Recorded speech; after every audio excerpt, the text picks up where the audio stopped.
ಜ್ಯೋತಿ Malhotra mobile ಲ್ಯಾಪ್ಟಾಪ್ನಿಂದ 12,000 GB data retrieve. ಸ್ಫೋಟಕ ರಹಸ್ಯಗಳು ಬಯಲಿಗೆ. ಪಾಕಿಸ್ತಾನದ ಪರ ಬೇಹುಗಾರಿಕೆ ನಡೆಸುತ್ತಿದ್ದ ಆರೋಪದ ಮೇಲೆ ಬಂಧನಕ್ಕೆ ಒಳಗಾಗಿರುವ ಯೂಟ್ಯೂಬರ್ ಜ್ಯೋತಿ ಮಲ್ಹೋತ್ರಾ ಕುರಿತು ಒಂದಾದ ಮೇಲೊಂದು ಸ್ಫೋಟಕ ವಿಚಾರಗಳು ಬೆಳಕಿಗೆ ಬರುತ್ತಿವೆ.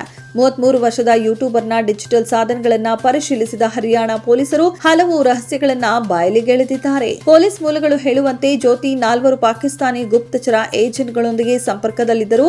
4 ಜೊತೆಗೂ ಪ್ರತ್ಯೇಕವಾಗಿ ಮಾತನಾಡುತ್ತಿದ್ರು. 4 ಪೈಕಿ ದೆಹಲಿಯಲ್ಲಿರುವ ಪಾಕಿಸ್ತಾನ ಹೈಕಮಿಷನ್ನ ಡ್ಯಾನಿಶ್, ಹಾನ್ಸನ್ ಮತ್ತು ಶಾಹಿದ್ ಸೇರಿದ್ದಾರೆ. ಸದ್ಯ ಪಾಕಿಸ್ತಾನ ಭದ್ರತಾ ಸಂಸ್ಥೆಯೊಳಗಿನ ಈ ಏಜೆಂಟರ ಹುದ್ದೆಗಳು ಮತ್ತು ಉದ್ಯೋಗ ಶೀರ್ಷಿಕೆಗಳನ್ನು ದೃಢೀಕರಿಸಲು ತನಿಖಾಧಿಕಾರಿಗಳು ಪ್ರಯತ್ನಿಸುತ್ತಿದ್ದಾರೆ. ಇದಕ್ಕೂ ಮುನ್ನವೇ ಜ್ಯೋತಿ ಮಲ್ಹೋತ್ರಾಳ ಲ್ಯಾಪ್ಟಾಪ್, ಫೋನ್ ಸೇರಿದಂತೆ ಹಲವು ಡಿಜಿಟಲ್ ಉಪಕರಣಗಳನ್ನು ವಶಪಡಿಸಿಕೊಂಡಿದ್ರು. ಇದರಲ್ಲಿ ಅನೇಕ ಸಂದೇಶಗಳನ್ನು ಅಳಿಸಿದ ಹೊರತಾಗಿಯೂ 12,000 GB ಡೇಟಾವನ್ನ ರಿಟ್ರೀವ್ ಮಾಡುವಲ್ಲಿ ಪೊಲೀಸರು ಯಶಸ್ವಿಯಾಗಿದ್ದಾರೆ. ಪಾಕ್ ಜೊತೆಗಿನ ಇನ್ನಷ್ಟು ಸುಳಿವುಗಳನ್ನು ಪತ್ತೆ ಹಚ್ಚಲು ಡೇಟಾಗಳನ್ನು ಪರಿಶೀಲಿಸಲಾಗುತ್ತಿದೆ.